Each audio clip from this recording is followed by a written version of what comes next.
गोपीचंद पडळकर जी आहेत का सभागृहात? सन्माननीय अध्यक्ष महोदय, आपण जी सूचना दिलेली आहे त्याचं तंतोतंत पालन करेन आणि काल जी घटना घडलेली आहे त्याच्याबद्दल मी खेद व्यक्त करतो, आपली दिलगिरी व्यक्त करतो. और सर, अध्यक्ष महोदय, आपण बोलत असताना असं म्हणालात की नितीन देशमुख हे माझ्याबरोबर आलेले होते. तर सभागृहात येताना मी दररोज एकटाच येतो. माझ्याबरोबर मी कधीही कोणाला आणत नाही. माझ्या मागे फक्त माझा पीए चालत असतो, त्याच्याशिवाय माझ्याबरोबर कोणीही नसतं. मी कधीही कोणाच्या पासवर सही करत नाही आणि कोणाला पासही इश्यू करत नाही. त्याच्यामुळे रेकॉर्डवर चुकीचं येऊ नये की नितीन देशमुख यांना मी घेऊन आलो होतो, आपल्या ताब्यात आहेत ते, त्यांना आपण विचारा ते कसे आले होते. त्यामुळे मी हे कृत्य करण्यास भाग पाडलं असं कुठेही महाराष्ट्रात समज होऊ नये म्हणून मी स्पष्टीकरण देतो आहे. चुकीचं रेकॉर्डवर येऊ नये.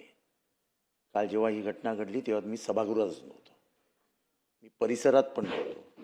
मी जेव्हा ही घटना घडली तेव्हा मरीन लाईन्समध्ये होतो. त्याच्यामुळे ह्या घटनेशी डायरेक्ट किंवा इनडायरेक्ट असा माझा कुठलाही संबंध नाही. मी ही घटना घडावी म्हणून कोणाला उद्युपित केलं का, तर तसंही केलं नाही. मी कोणाला खुणवलं का, तर तसंही केलं नाही. राहिली गोष्ट ह्या लोकशाहीच्या मंदिराची, ही मंदिरात घडलेली घटना कोणीही घडवली असेल, कशीही घडली असेल, तर या मंदिराच्या, ह्या इमारतीच्या प्रत्येक दगडामध्ये लोकशाही जिवंत आहे. हा मंदिरात झालेली ती अप्रिय घटना ही कशी घडली, काय घडली, हे माननीय मुख्यमंत्र्यांनाही आम्ही सांगितलं. टी व्हीच्या सगळ्या चॅनल्सवरतीही आहे आणि त्याच्या जवळपास मीही आपल्याला कुठे दिसत नाही आहे. त्यामुळे झालेली घटना कोणामुळे घडली, का घडली याच्याबद्दल मला बोलायचं नाही. पण अध्यक्ष महोदय, मी आपल्याकडे काल निवेदन केलं होतं की माझ्या व्हॉट्सअपवरती, माझ्या ह्याच्यावरती मला अत्यंत गलिच्छ भाषेमध्ये शिवीगाळ करण्यात आली, मला मारण्याची धमकी देण्यात आली. मला बोलू द्या अध्यक्ष महोदय. त्याच्याबद्दल मला वाटतं या विषयावरती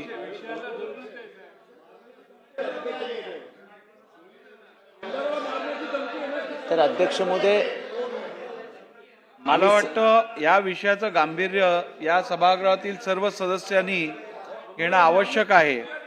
तुम्हाला इतर सगळ्या गोष्टी ज्या आहेत त्या तुम्ही यापूर्वी दालनात येऊन मला सांगितलेल्या आहेत. त्या सगळ्या गोष्टींचा विचार करून सुरक्षा, ऐकून घ्या, सुरक्षा रक्षकांकडनं नाही, हे काय योग्य नाही. तुम्हाला हा विषय जर पॉलिटिसाइज करायचा असेल तर हे योग्य नाही. मला वाटतं आपल्याला सभागृहाच्या भावने उल्लेख करायला बंदी करणं योग्य नाही. त्यांना बोलू दे ना. अध्यक्ष महोदय, धमकीचा उल्लेख करण्याला कोणाची मना नाही. विषय काय चाललेला आहे, आज जो विषय अध्यक्षांनी एखादा प्रस्ताव मांडल्यानंतर कधीतरी राजकारणाच्या पलीकडे जाणार आहोत आपण की नाही जाणार आहोत, तर त्याचं वेगळं मांडता येईल ना. पण एक विषय जर अध्यक्षांनी मांडला, एक निर्देश अध्यक्षांनी दिला आहे, असं नाही होत. जयंतराव, कुठेतरी हे बघा जयंतराव, एका गोष्टीत आपण एक लक्षात ठेवा, फार सिनियर आहात आपण हे लक्षात घेतलं, ही प्रतिष्ठा काही कोणा व्यक्तीची नाही, इथे बसलेल्या प्रत्येकाची प्रतिष्ठा या ठिकाणी खराब झाली आहे. आज ह्या ज्या शिव्या बाहेर पडतायत त्या काही एकट्या पडळकरला किंवा यांच्या माणसाला नाही पडत आहेत. आपल्या सगळ्यांच्या नावाने या ठिकाणी बोललं जातं की हे सगळे आमदार माजले म्हणून.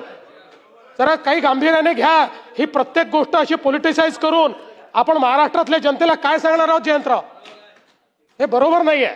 अशा प्रकारे समर्थन करणं योग्य नाहीये. मला वाटतं जी घटना आपण जेव्हा बोललात आणि मुख्यमंत्री महोदय की नितीन देशमुख माझ्याबरोबर आला, त्याचं स्पष्टीकरण द्यायला मी उठलो की मी एकटाच आलो, तेव्हा झालेल्या गोष्टीबद्दल जी कोणी केली, काय झाली, ह्याच्याशी माझा काही संबंध नाही. पण जे झालं ते चुकीचं झालं आणि त्याच्या